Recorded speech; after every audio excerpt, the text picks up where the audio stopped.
Bueno, buenas tardes con todos. Vamos a dar inicio a nuestro noveno workshop y hoy día tenemos un invitado muy especial, amigo de Lucky, amigo mío también, lo conozco hace muchos años, tiene mucha experiencia en el tema político, en el análisis político, en el tema ambiental, ¿no? Y voy a proceder a presentarlo para que conozcan más a Beltrán. Vamos a ver. Beltrán Gómez Híjar es licenciado en Ciencias Políticas, magíster en Administración y Gerencia Social, doctorando en Derecho, experiencia en los sectores públicos, en el Consejo Nacional de Juventud y en la presidencia del Consejo de Ministros. En el sector privado ha trabajado en Anglo American, minera transnacional. En el sector no lucrativo es cofundador y ex vicepresidente del Instituto Político para la Libertad Perú, diplomático en la Embajada del Japón, ¿no? eh,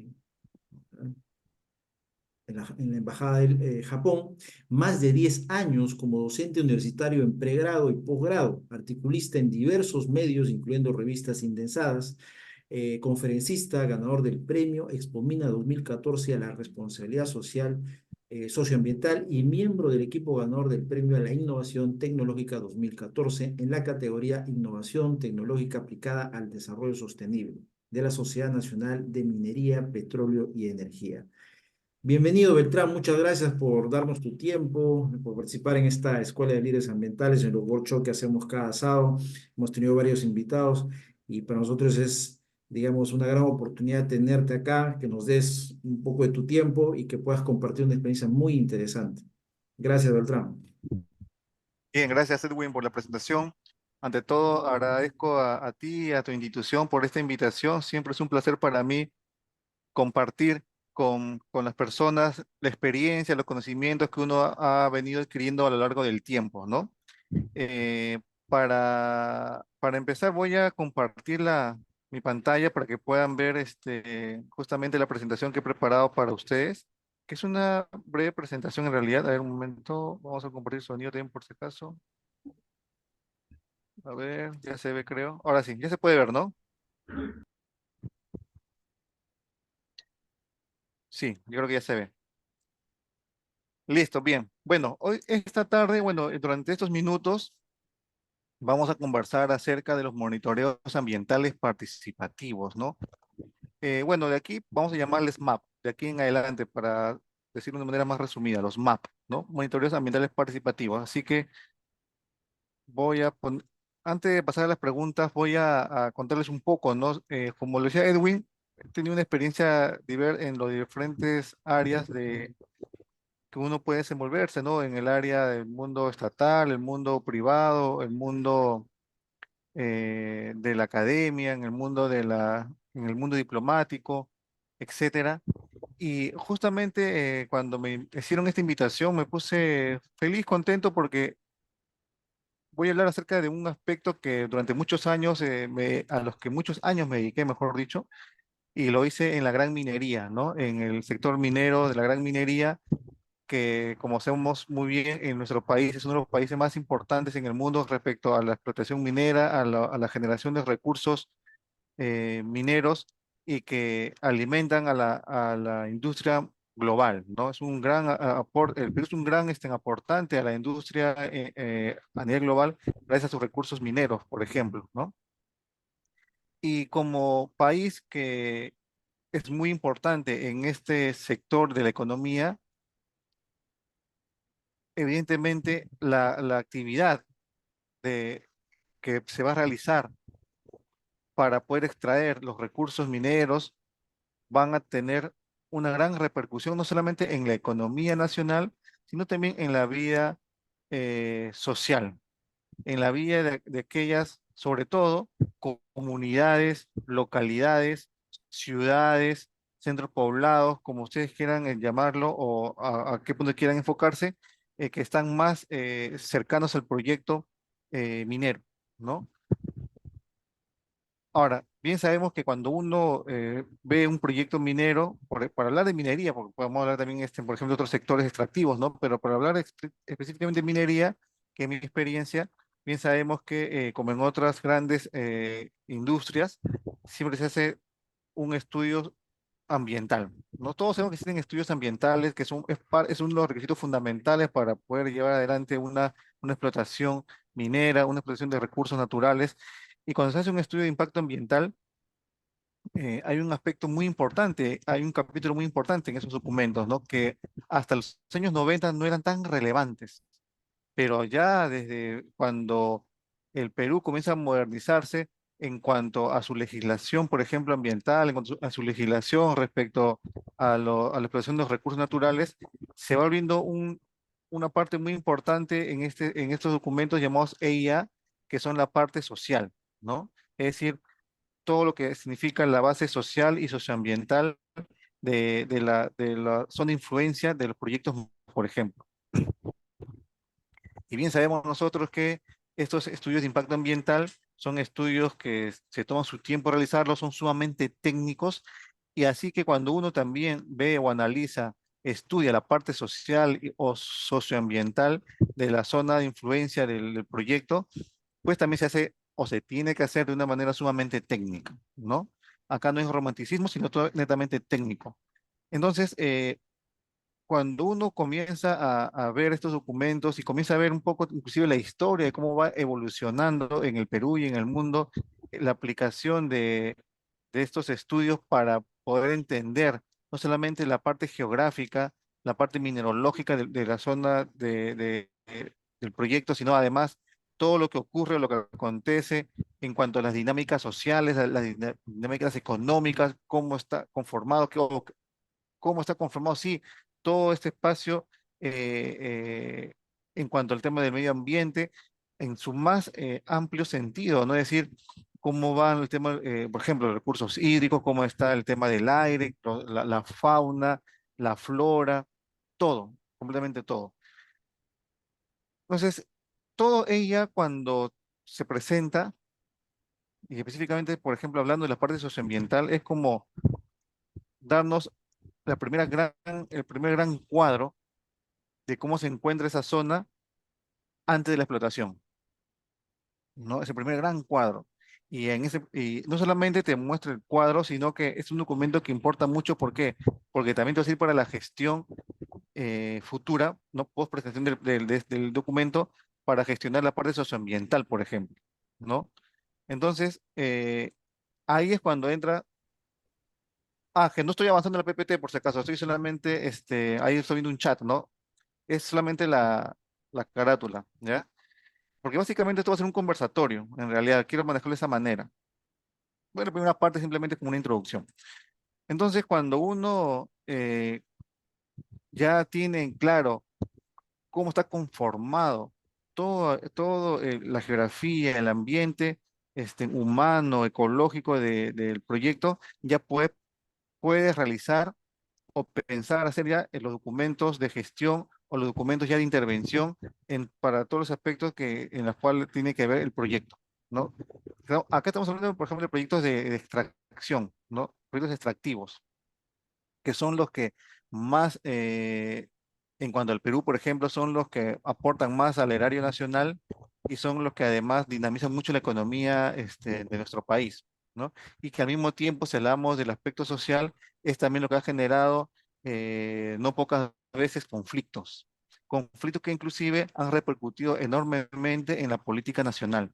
De ahí la importancia justamente de tener bien claro eh, la relevancia de estos estudios de impacto ambiental y cómo este nos puede servir para luego realizar los programas, los proyectos que nos ayuden a gestionar de la mejor manera los proyectos de extracción o extractivos, ¿no?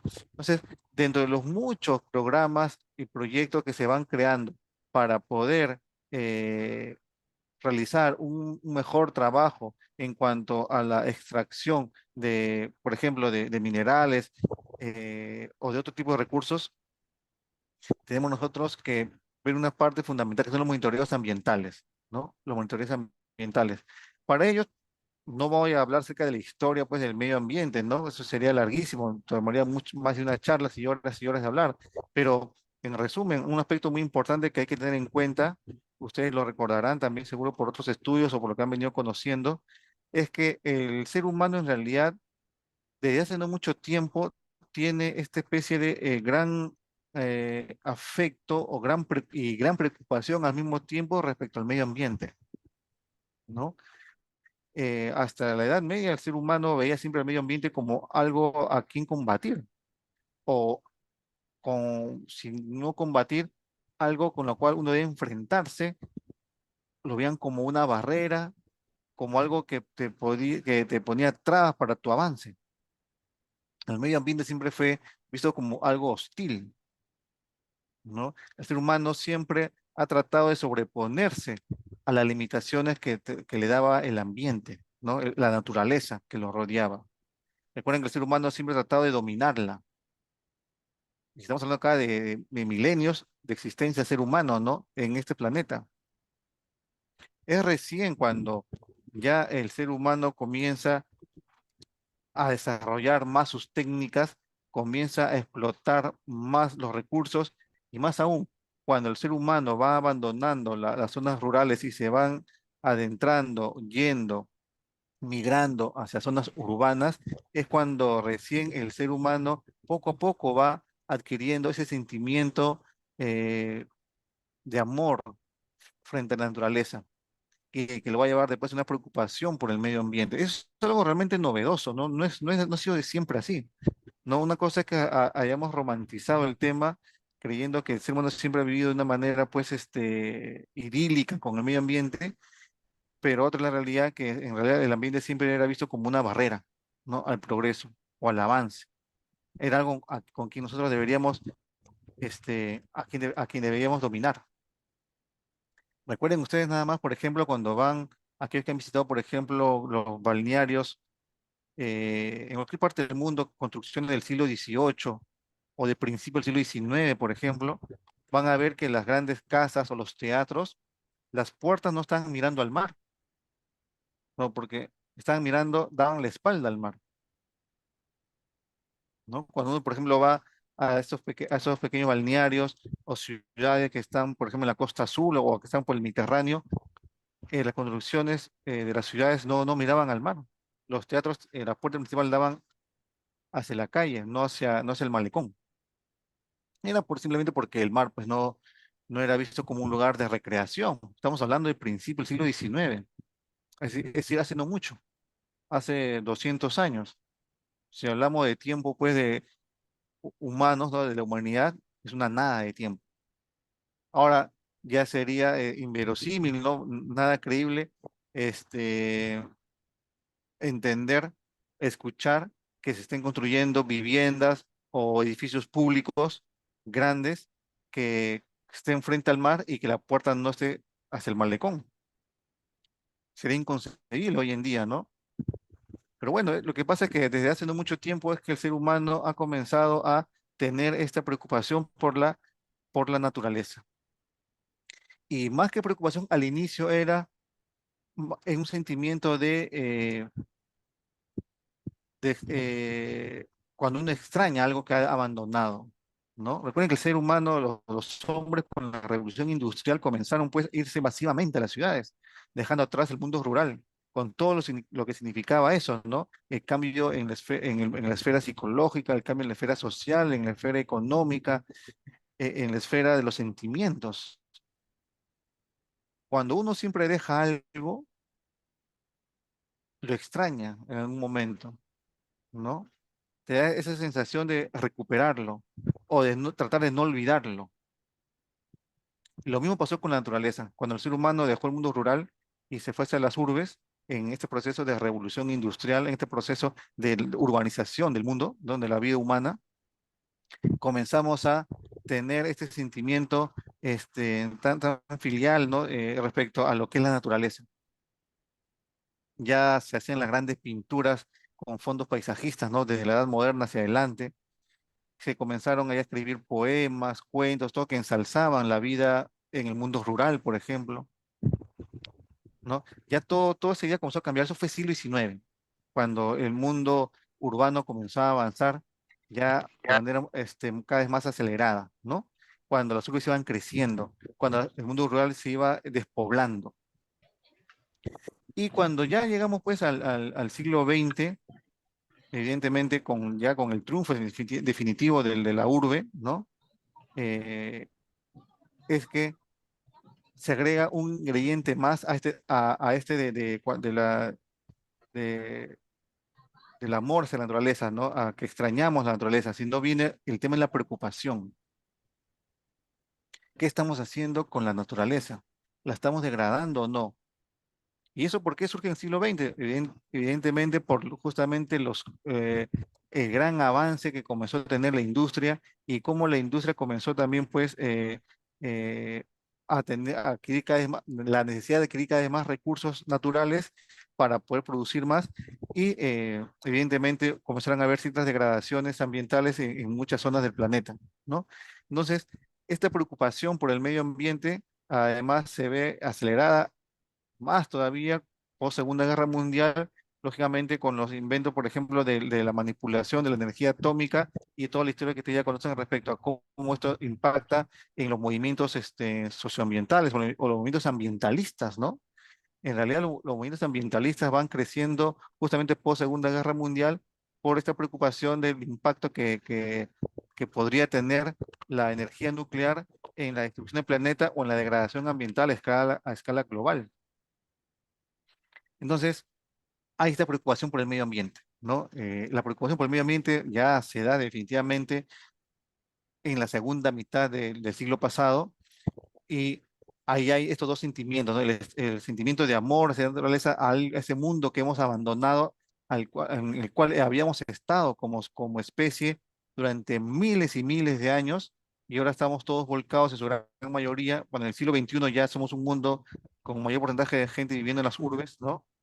Eh, extrañamos eso que hemos dejado atrás. El ser humano tenemos nosotros en nuestra propia naturaleza, en nuestro cuerpo, nuestra mente, este sentimiento eh, por, eh, por ese amor a ese espacio que nosotros en el cual hemos vivido como especie durante miles de años, miles de años.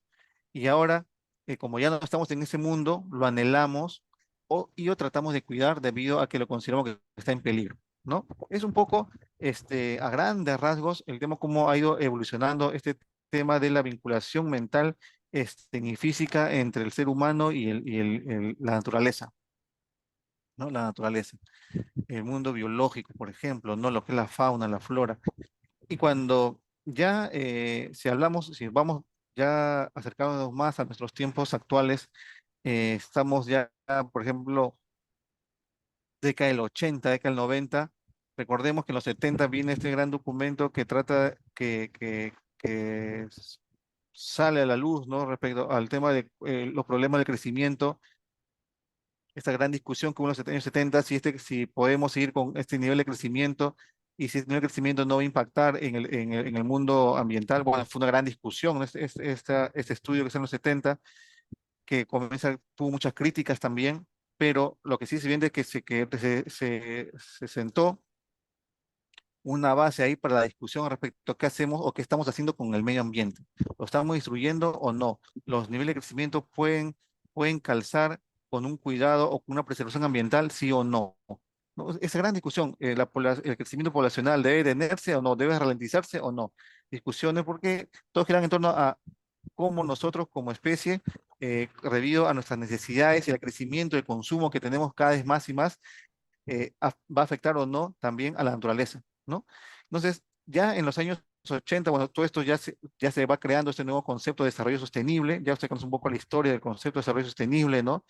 El informe Burland, bueno, ya toda la historia, viene la conferencia de Río, ¿no? Todo el tema ambiental ya no solamente va a un tema académico, antes en un tema filosófico, antes más atrás en un tema de los románticos, un mundo literario y las artes, no, de que empezó en el mundo de las artes, en el tema ambiental, ¿no? Por este tema de la añoranza hacia la naturaleza, ¿no? Estamos pasando ya a un mundo, pasamos al mundo técnico, ya en la segunda mitad del siglo XX, y después pasamos al mundo político. Es decir, el tema ambiental se convirtió también en un tema político. Años 60, 70, comienzan a aparecer los partidos verdes, ¿no? Los partidos políticos verdes. El tema ambiental ya comienza no solamente a tratar de influir desde movimientos sociales en las decisiones políticas o en las políticas públicas, sino ya incursionan directamente en esta área de la vida humana, ¿no? Que es la política en sí, con la creación de partidos políticos verdes, por ejemplo. Y cuando entra ya el mundo de la política, evidentemente también entra con fuerza al mundo de la legislación,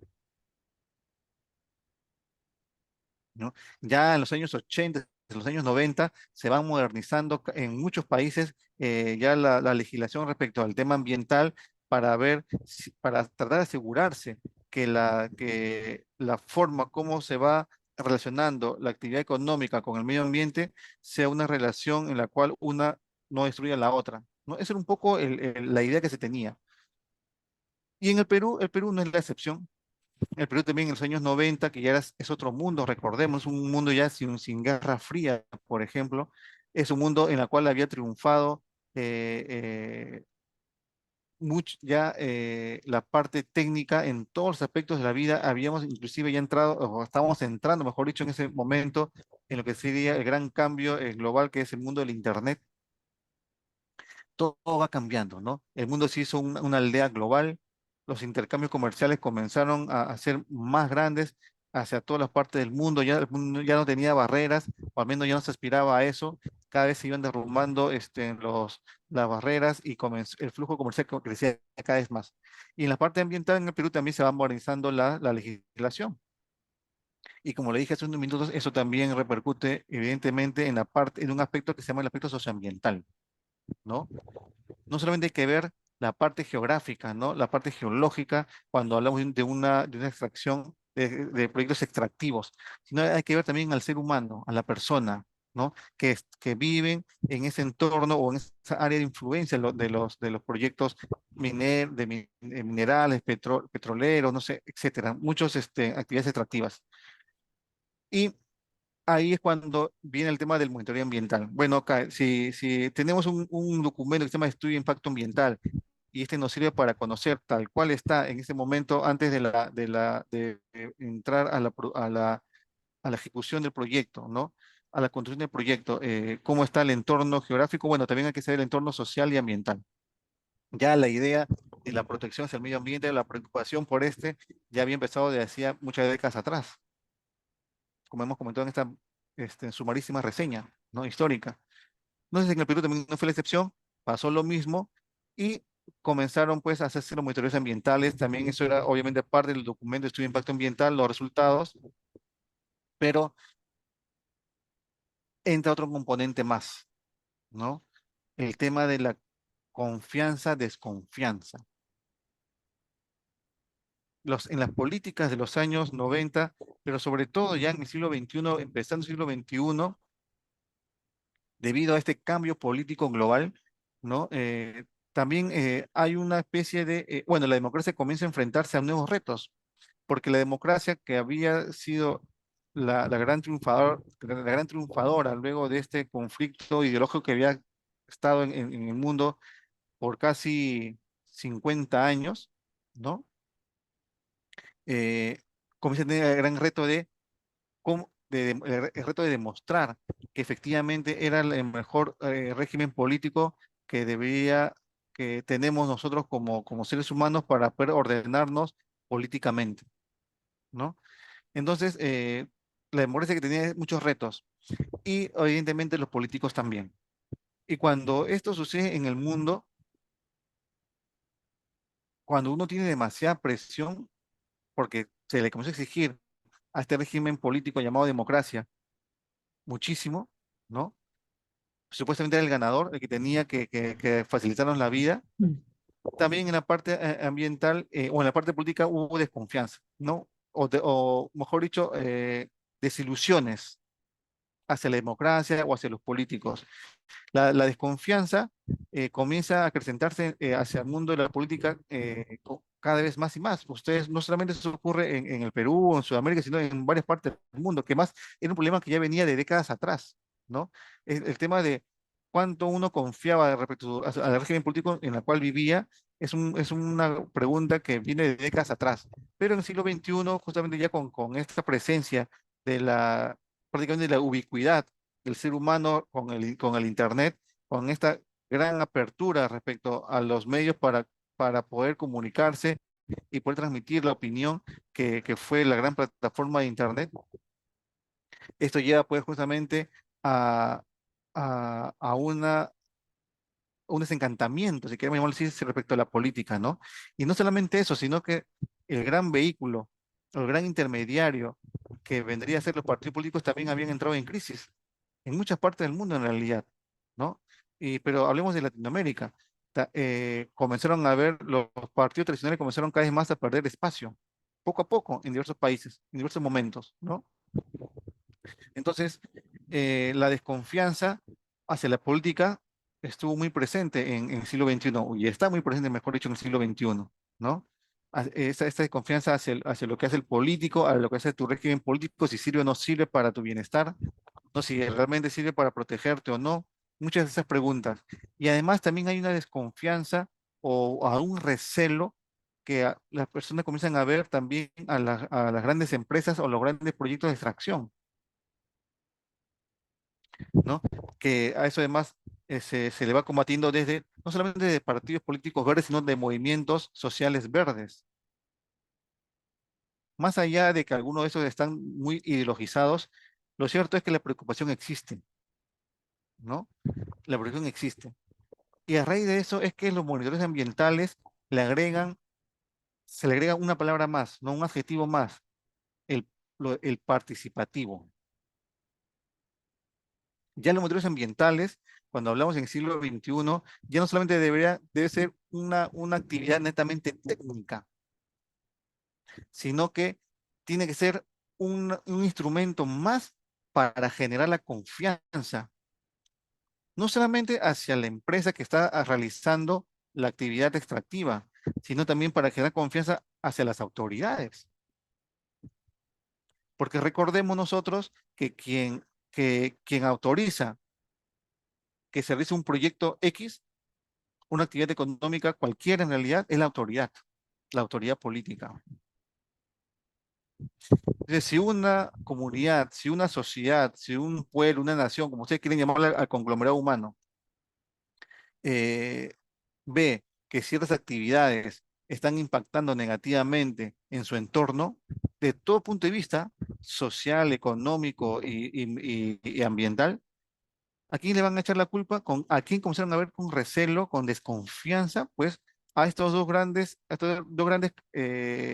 columnas de la vida de la humanidad, del mundo de hoy, que es el mundo de la actividad empresarial, el mundo privado y también el mundo estatal, de la autoridad política. Entonces, la desconfianza hacia quién es, el recelo hacia quién es, el odio y en casos extremos hacia quién es, hacia estos dos protagonistas o estos dos grandes actores, el mundo empresarial y el mundo estatal, el mundo político, el mundo económico, el gran capital, el poder político. Entonces, cuando tú tienes a estos dos grandes monstruos, ¿no? Estos dos grandes enemigos, como hay que hacer actividades, programas, proyectos que permitan qué cosa? Permitan justamente acercarnos o que se acerquen estos actores, el político, el económico y el social. Tienen que conversar. Se han creado muchos programas y proyectos para que esta trípode sea realmente una trípode en la cual hay una confianza entre los miembros y hay un trabajo conjunto entre ellos para poder sacar adelante cierto proyecto y para que haya una vida social, un entorno pacífico en la cual todos vivan y todos generen su propia actividad económica, por ejemplo, ¿no? Y es por eso que en uno de esos programas que se crean son los monitoreos ambientales participativos. Si el temor está respecto a cómo, a si están destruyendo, no, degradando, no el medio ambiente, pues no solamente basta que vayan técnicos a hacer los muestreos ambientales, a hacer los muestreos ambientales, sino que también las personas deberían participar en estos monitoreos ambientales, porque yo desconfío, pues, yo desconfío del político y desconfío del empresario. Entonces, si yo desconfío de ambos, si van a hacer un monitoreo que me va a indicar a mí con los resultados, evidentemente, si está bien o mal, si está degradando o no el ambiente, pues yo, ¿cómo voy a confiar en esos estudios si yo no participo en ellos? ¿Cómo sé que que si me están o no engañando, si yo desconfío de ellos? Recordemos que ya no hay partidos políticos que sean intermediarios, ya el partido político entró en crisis hace muchos años, ¿no? Entonces ya no hay intermediario, ahora es la, el diálogo directo entre la parte social, sociedad civil, como quieren llamarla, y la parte política y la parte económica, ¿no? Empresarial, la autoridad política y la sociedad civil, el ciudadano, digamos el ciudadano, ¿no?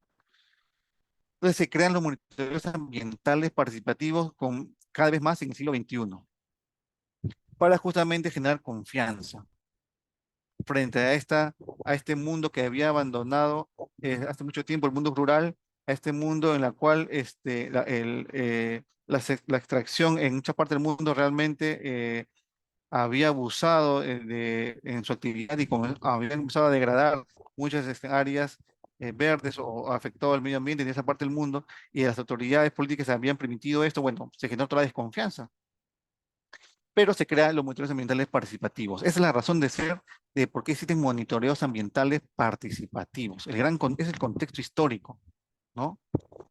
En Perú también se empezaron a realizar los MAP. Ahora, justamente ahí va la siguiente diapositiva, ¿no? Ahora sí vamos a cambiarla. A ver, uy, creo que no se cambió. Un momento. Me fui. Ahí está.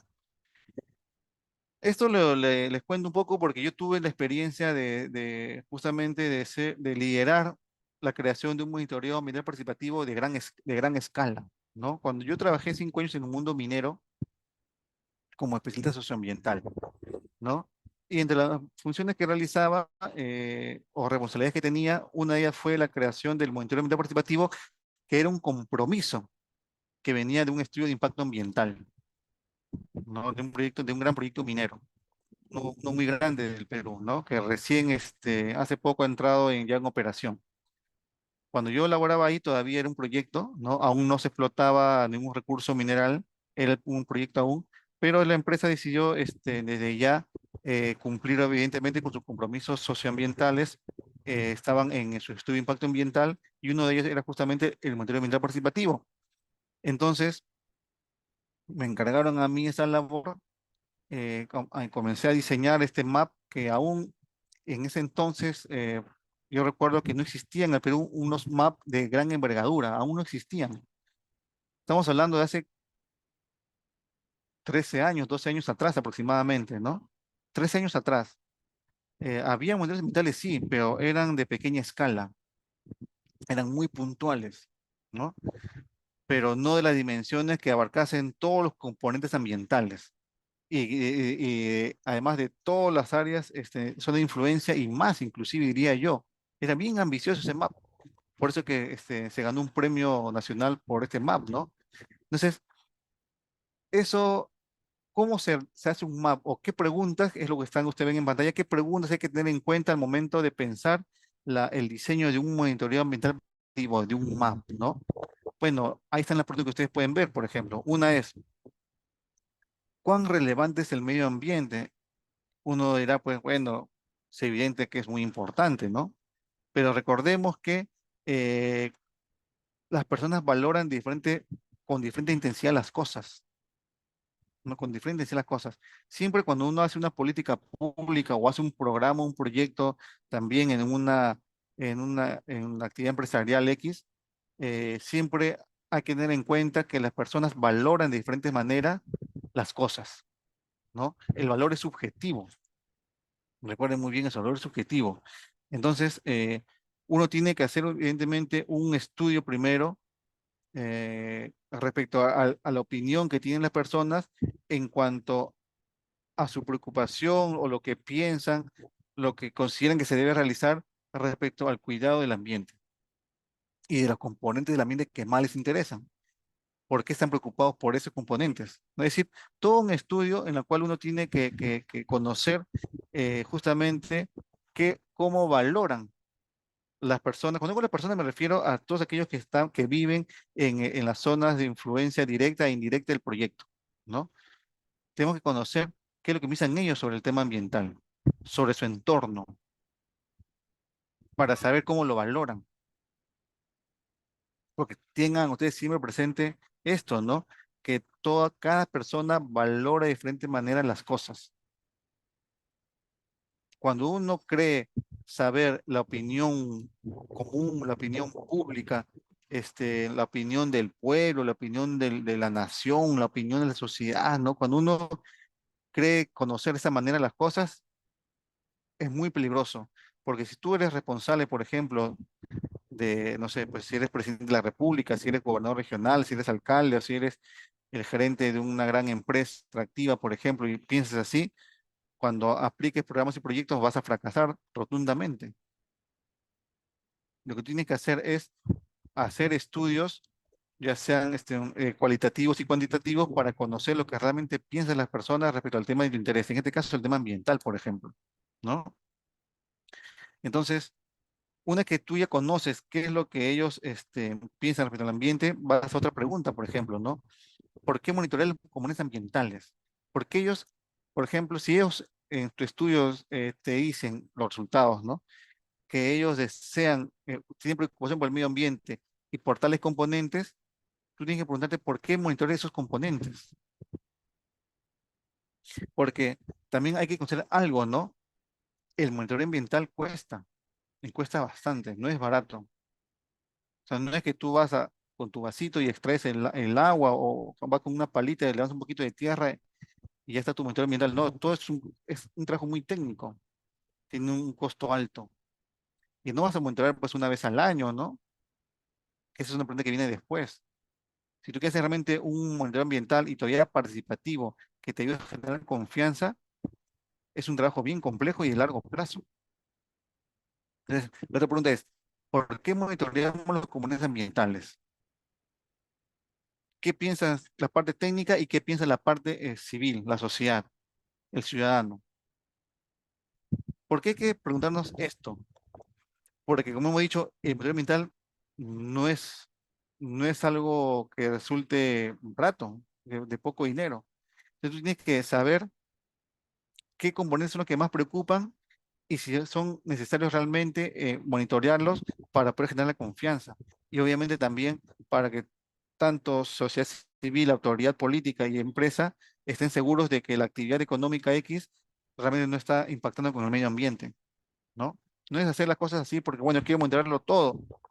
No, hay que hacer un estudio muy técnico para saber qué es lo que realmente se necesita monitorear, pero también considerar qué es lo que le preocupa a la gente para monitorearlo.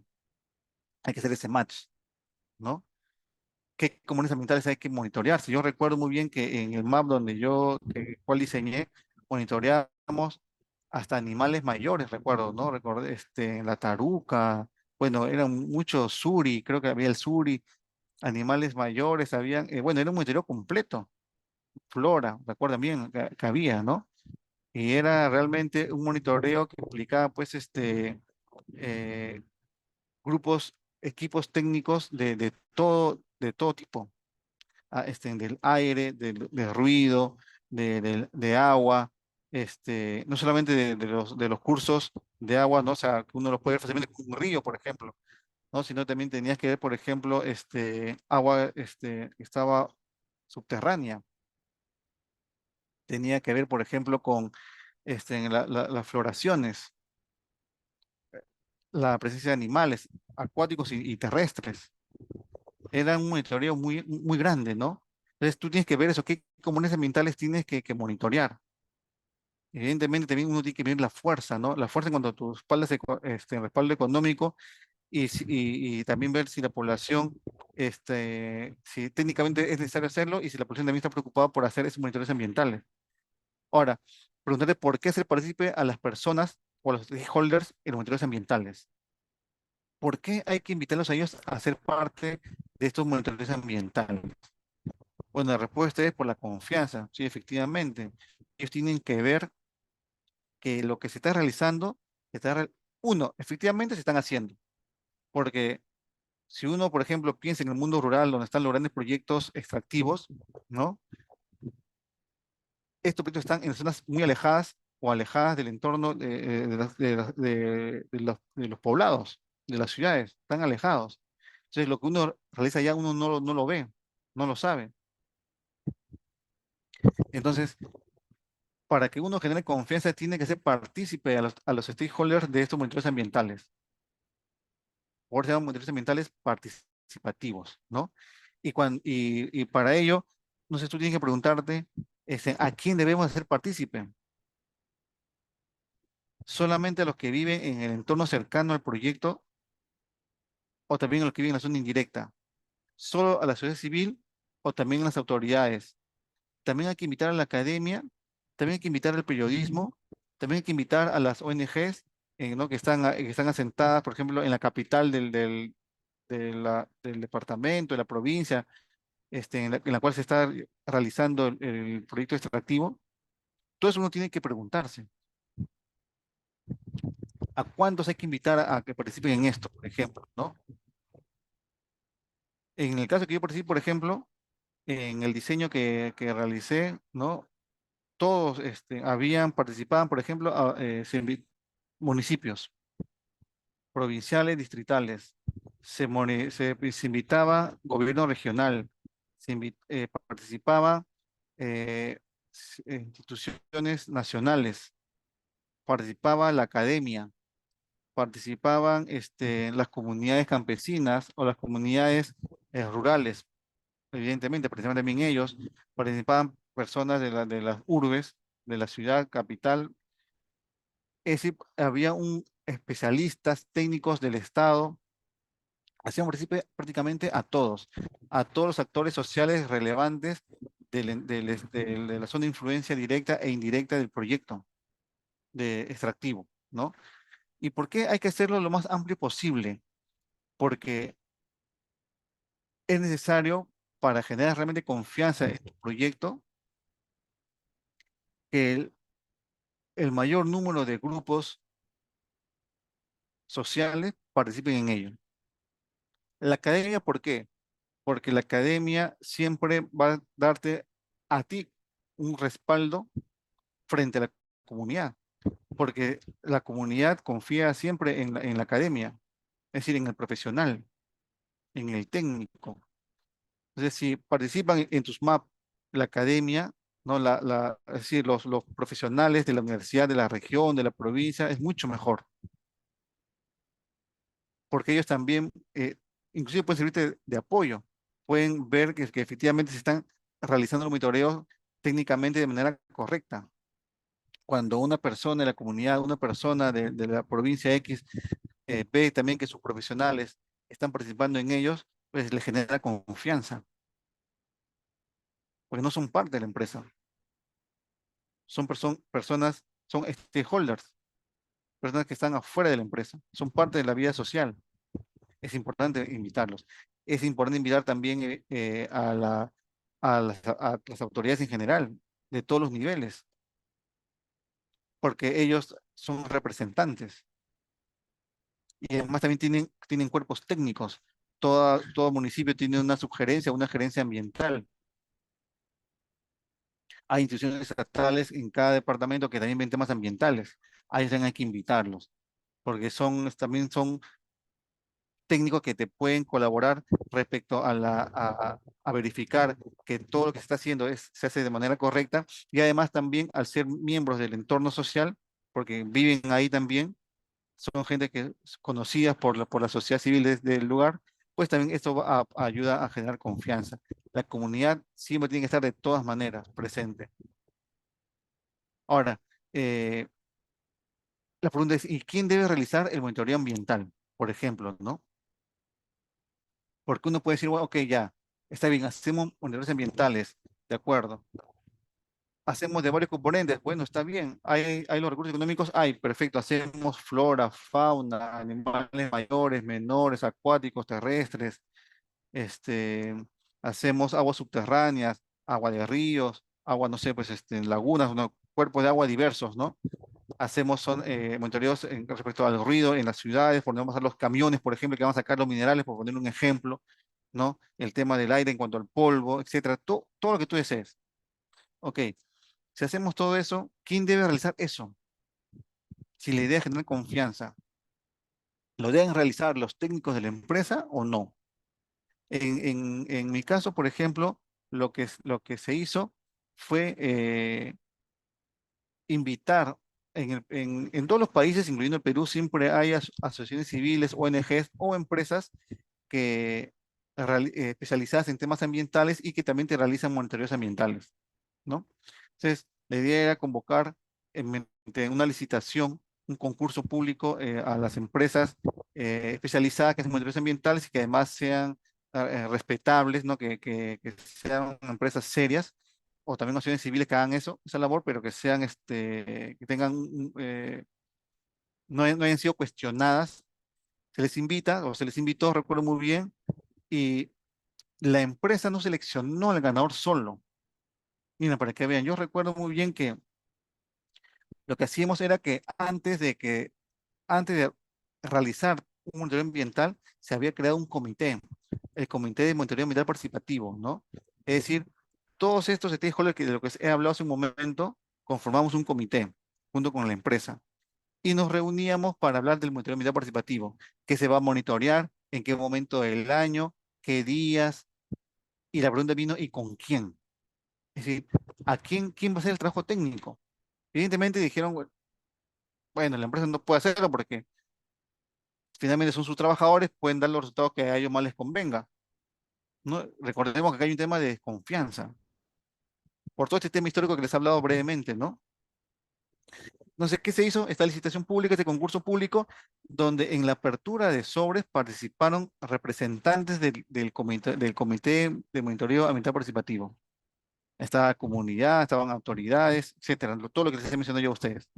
Se hizo un comité, un subcomité que iba a evaluar esto, eran sobres cerrados, recuerdo, y los sobres cerrados eh, se abren, se evalúa ahí mismo, se saca el puntaje, obviamente previamente se había acordado cómo es el puntaje y todo esto, y salió el ganador.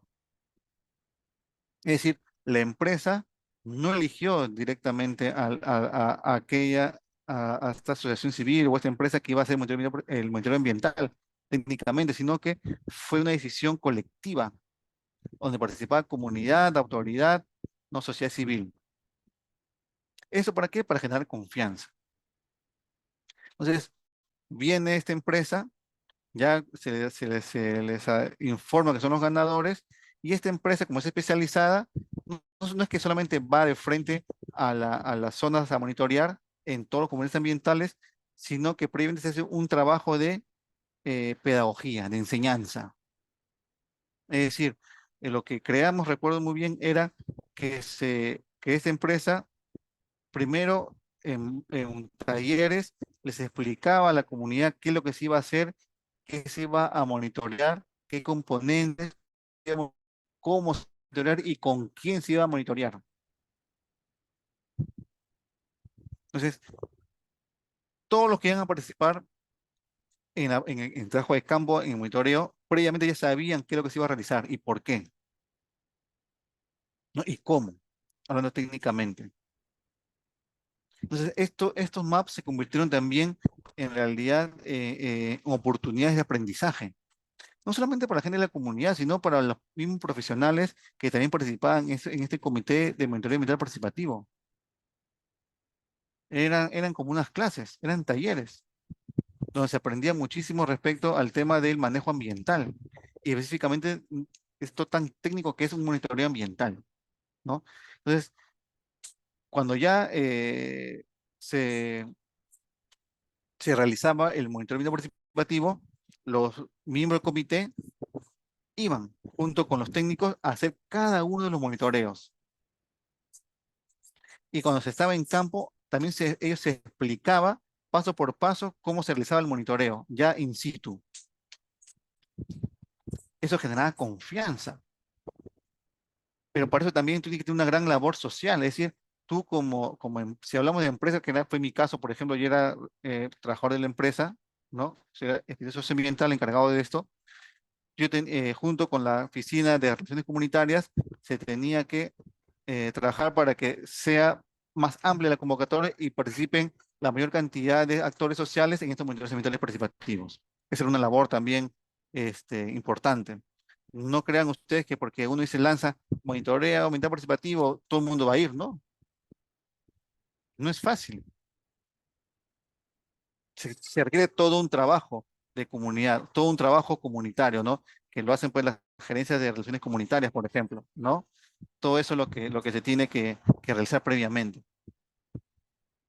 Entonces, cuando se iba ya a campo, se iban grandes grupos, recuerdo, y se iba en sitio al monitoreo, se les explicaba, y ahí ya ustedes tienen que ver cómo, por ejemplo, o sea, el nivel de participación inclusive de las personas. Si es que lo que usualmente se recomienda es que al inicio, como todos están en proceso de aprendizaje, observen lo que hacen los técnicos, pero ya hay monitoreos MAPS que tienen muchos años, cuando ya tienes muchos años de experiencia con estos comités que a veces van rotando a la persona, porque como son instituciones o comunidades, van variando los representantes, ¿no? Entonces es como un volver a aprender. Sin embargo, ya la experiencia te va enseñando a ti cómo realizar esto socialmente hablando, ambientalmente hablando, y en un momento en el cual en que los MAPS, inclusive los miembros del comité, hacen ellos mismos ya con los técnicos el recojo de muestras, por ejemplo. Eso ya es un nivel bien avanzado. Ese es cuando ya tu comité MAP pues ya está bien cimentado, por ejemplo, y eso genera más confianza todavía y se valora mucho más todavía, ¿no? Se valora mucho más. Pero eso se requiere un trabajo bien amplio, ¿no? Y una vez que tú tienes, por ejemplo, ya los resultados, o has recogido las muestras, estas muestras se van a los laboratorios, ¿no? Usualmente están en Lima, en Arequipa, en las grandes ciudades están estos laboratorios especializados, ya tienen los resultados. Ahora la pregunta es, ¿cómo tú lo vas a difundir? ¿A quién difundir? ¿Cómo hacer públicos los resultados de tus monitores ambientales, ¿no? Yo recuerdo que lo que hacíamos era, eh,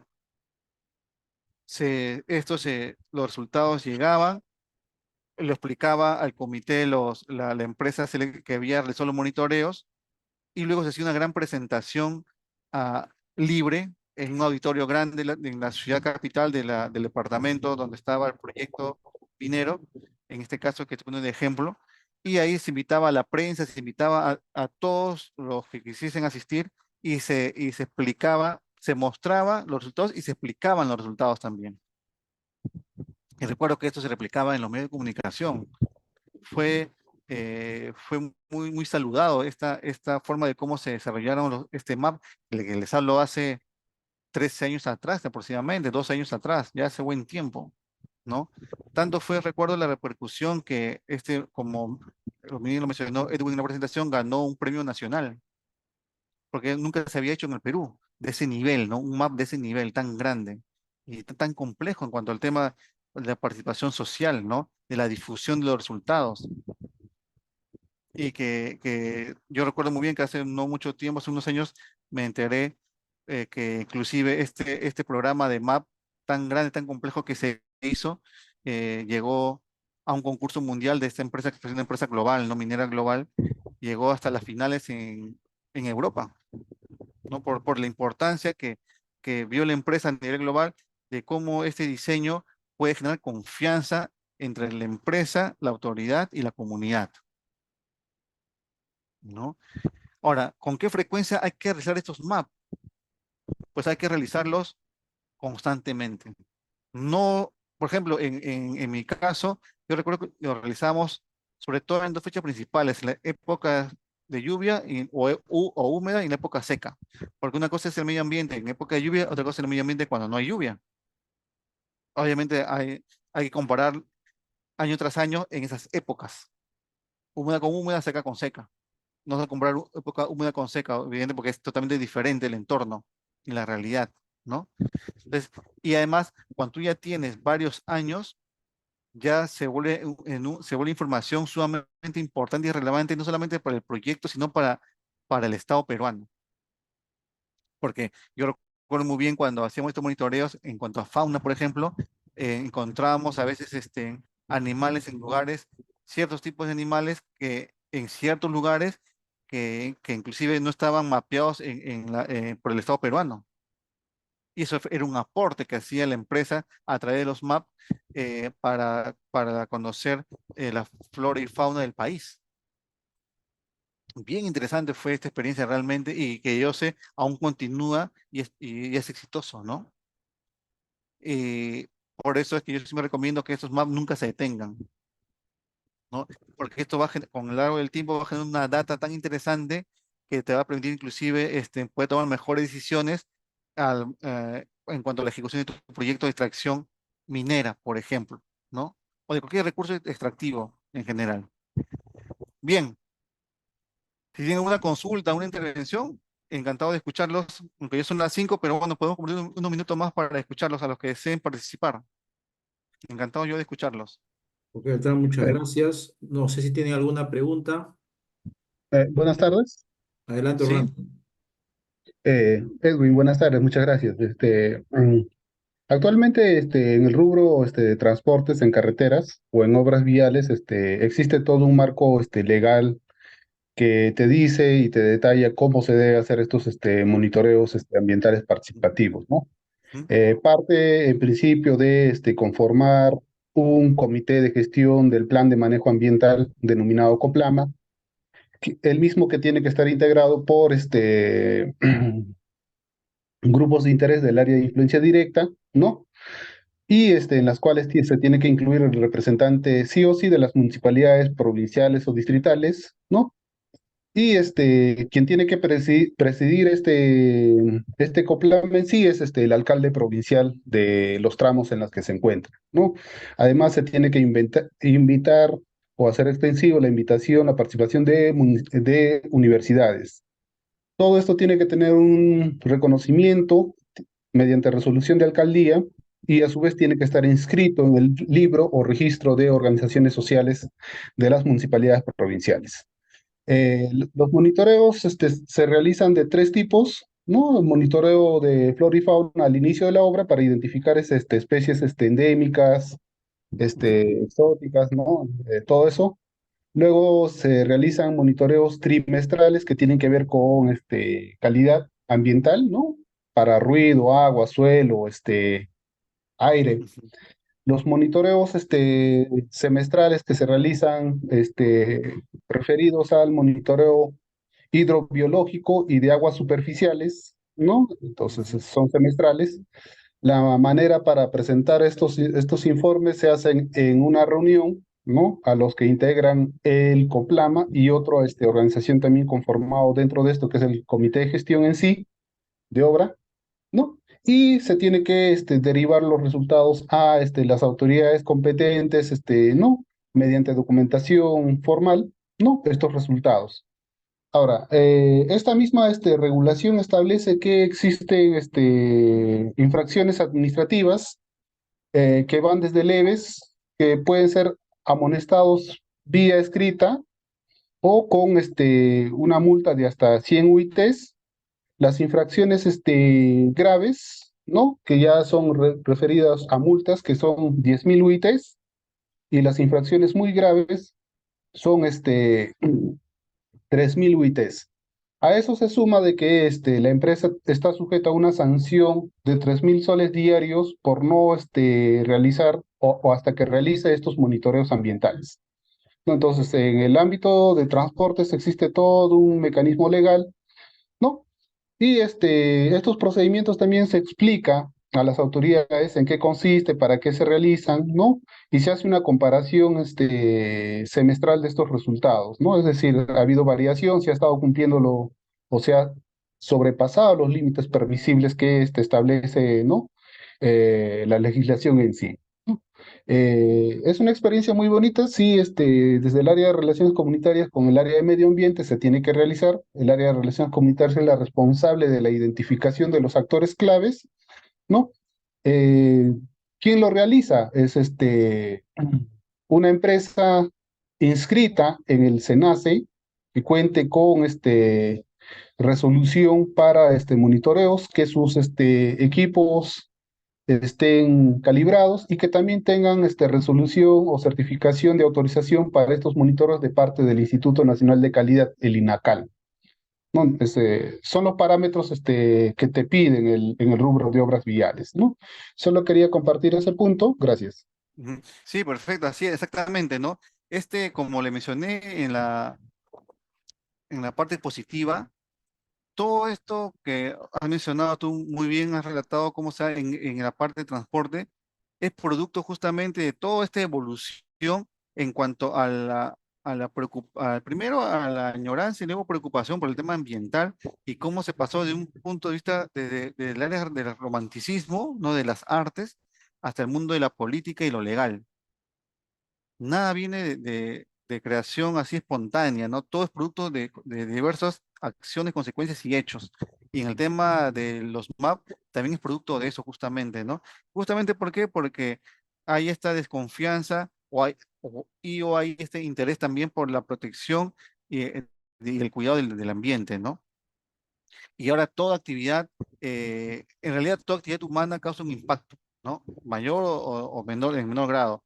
Si hablamos de transporte, también evidentemente hay un impacto. Si hablamos de actividades extractivas también, si vamos, eso se opera en los océanos, en los grandes ríos, en las montañas, todo, hasta construir una casa te causa un impacto, ¿no? Entonces, las legislaciones van avanzando, ¿por qué? Porque la legislación siempre se va adecuando a la realidad, ¿no? Lo que ha relatado Edwin, creo que no, ¿quién fue el que relató hace un momento? Orlando. Se me fue el nombre. Orlando. Orlando, ¿no? Sí. Sí, es consecuencia de eso, ¿no? ¿Y eso por qué? Porque justamente la legislación, la norma, tiene que adecuarse justamente a las preocupaciones, a las necesidades, a lo que va requiriendo la sociedad. Siempre sucede eso, ¿no? Cuando ocurre lo contrario, es lo peligroso también cuando las normas o las leyes se crean para poder transformar una realidad que de la nada crearla, ahí vienen los problemas, ¿no? Pero usualmente las normas siempre va tratando de ponerse al día frente al avance de la sociedad, ¿no? Acá hay un chat, creo. A ver, vamos a ver. Ah, acá hay una pregunta, creo. A ver, dice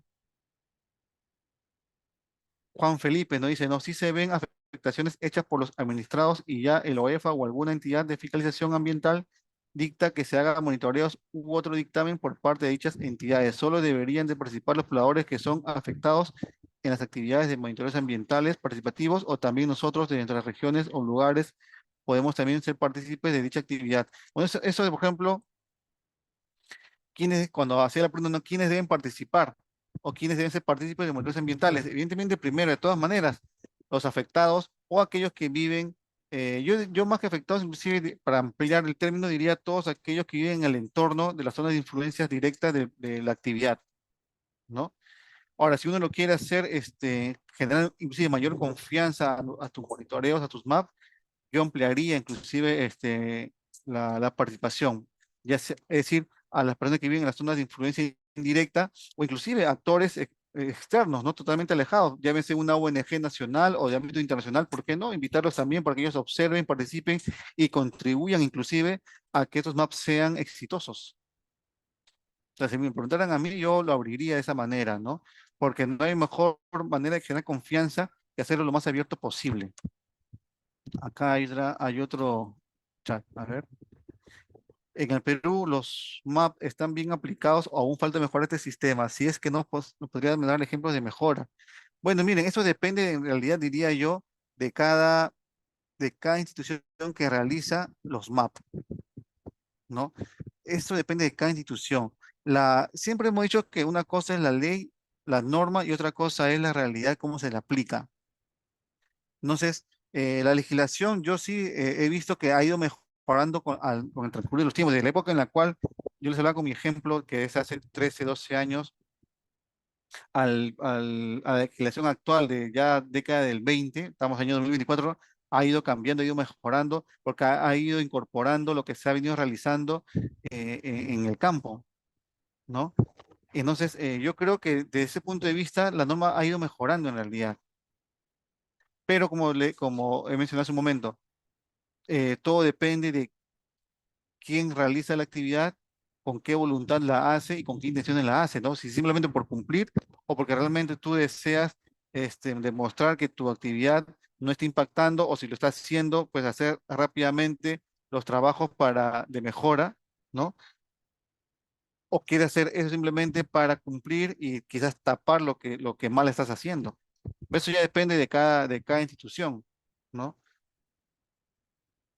Y dice, una cosa es la norma, otra cosa es la realidad. Eso depende, Carlos, pero en mi opinión, si hablamos de normas, ha ido mejorando definitivamente. Si comparamos inclusive de los años 90 hasta siglo XXI, década del 20, la diferencia es enorme en tema legal y normativo, ¿no? Ya se nota que el Estado ha venido incorporando las preocupaciones, las necesidades, los llamados de la población respecto a qué hacer con el tema ambiental para todo tipo de actividad y proyectos que generan impacto. Ya hemos, como acabo de decir, hasta hacer una casa genera un impacto ambiental. Pero también no hay que ser siempre alarmistas, ¿no?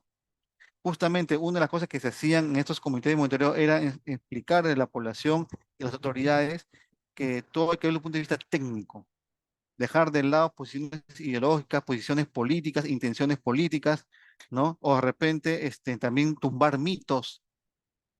Todo es un proceso de aprendizaje, los MAP, ¿no?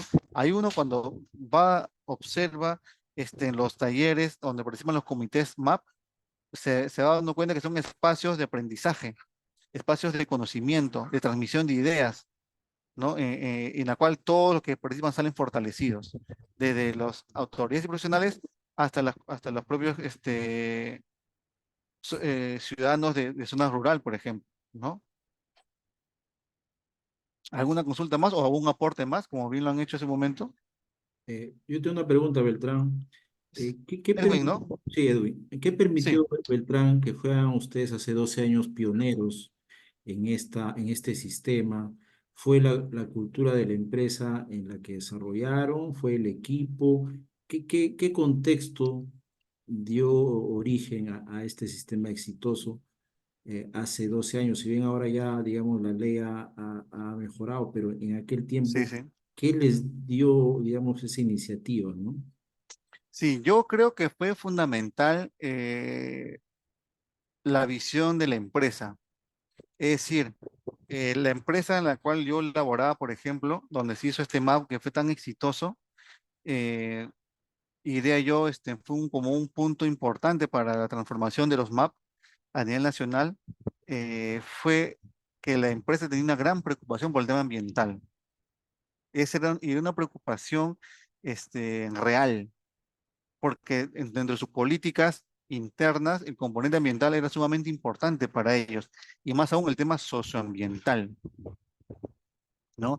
Esto venía desde la central, ¿no? Es decir, esto venía desde Europa, esta preocupación para que en todos sus proyectos siempre el proyecto esté rodeado de un entorno que entienda que el proyecto se está realizando cuidando el ambiente, preocupado para que las personas entiendan que el proyecto era beneficioso para todos, preocupándose de que haya una convivencia pacífica y una relación pacífica entre estos tres grandes actores que es la empresa, la autoridad y la comunidad. Entonces, eso para mí creo yo que facilitó muchísimo, porque hacer los maps no es una cosa barata, como le dije en un momento, no es costoso. Cuando lo haces con estos de grandes dimensiones, ¿no? Es costoso. Y además implica no solamente el tema de dinero, sino recursos humanos. El que poner personas, por ejemplo, de las gerencias de comunicación para el tema de la transmisión de todo lo que es respecto a los maps. Ahí trabaja la gerencia de comunicaciones. Todo lo que tiene que ver con identificar a aquellos que deben participar en los MAP, la gerencia de relaciones comunitarias, la gerencia de medio ambiente que tiene que ver con el tema de los componentes ambientales, dónde monitorear, cómo monitorearlo, ¿no? Saber cuál es la empresa más confiable que haga el monitoreo, es también el recurso humano de otra gerencia. También hay que ver la gerencia de seguridad, por ejemplo, ¿no? Para que todo cuando se hacen los MAP sea en un ambiente seguro. Es otra gran preocupación hay que tener, es otra gerencia, la que es el tema de seguridad, por ejemplo, ¿no? Esto implica recursos humanos también en tu gerencia de logística, todo lo que son las contrataciones, los contratos, porque quien paga finalmente es la empresa, ¿no? Paga a las otras empresas que la comunidad o el comité MAP ha seleccionado para que haga el trabajo conjunto, observando la comunidad ahí. Es decir, toda la empresa se mueve para hacer este trabajo tan puntual como es un MAP. Eso implica o requiere de un gran compromiso de la empresa respecto a hacerlo, y eso significa que valora mucho la importancia de un MAP. Entonces creo yo que aquí lo fundamental fue la empresa, porque como digo, esto fue novedoso en su momento, ¿no? En su momento fue novedoso a nivel nacional. Y creo yo que esta empresa, como una empresa transnacional de gran prestigio, sirvió mucho para que se pueda realizar. Y aparte, que además, esto es desde el punto de vista de la empresa, pero hay un componente externo, el componente político. Este proyecto, este MAP, por ejemplo, se realizó en el marco de un diálogo mayor. O sea, el comité MAP era un comité que además estaba dentro de algo más grande, que era una mesa de diálogo entre el gobierno regional, entre la empresa, ¿no? Y comunidad. Una mesa de diálogo en la cual se buscaba el gobierno regional eh, que trataba de sacar adelante el proyecto, pero de un punto de vista responsable, ¿no? Eso era la preocupación política, por ejemplo. Entonces, este MAP no nace de la nada tampoco, ¿no? La empresa también ve justamente que era importante porque estaba rodeado de algo mucho más grande, que era una mesa de diálogo. Y una mesa de diálogo además que estaba sobre esta mesa de diálogo estaban todos los ojos a nivel nacional. Fue la mesa de diálogo, yo recuerdo que esta entonces fue la mesa de diálogo más exitosa que hubo, sí que no fue la única exitosa en su momento, ¿no?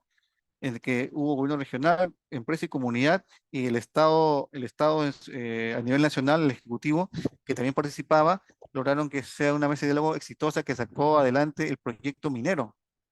Y este proyecto minero, bueno, ahora ya es una realidad, ¿no? Ahora ya están en explotación. Creo que hace 2, 3 años, 2 años me parece que ya están explotando. Es decir, ahí confluyó el tema de la empresa, es decir, su política interna. Influye la parte política, es decir, el contexto político en el cual se realizaba estos MAP, o se empezó a realizar estos MAP, la parte política. Y además la parte, diría, el contexto cultural internacional que tiene que ver con esta preocupación por el medio ambiente.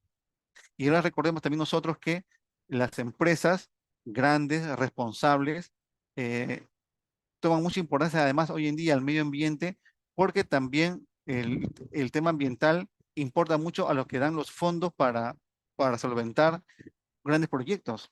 Recuerden ustedes que tanto para que un proyecto se financie, un proyecto grande me refiero, se puede tener dinero de un banco, de un fondo de inversión o de esos otros fondos, fuentes financieras, ¿no?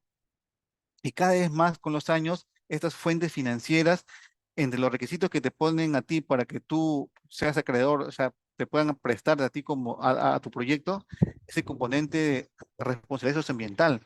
¿Por qué? Porque si un fondo te presta dinero a ti como empresa para que hagas, por ejemplo, un proyecto de extracción minera, por decir, pero ven que tú como empresa tienes varias denuncias o has tenido varias paralizaciones de tus proyectos por enfrentamientos con la sociedad civil, socioambientales, eso implica pérdida. No sé si el que te presta dinero va a decir, bueno, de repente no me va a devolver el dinero a tiempo porque va a tener problemas en algún momento del proyecto.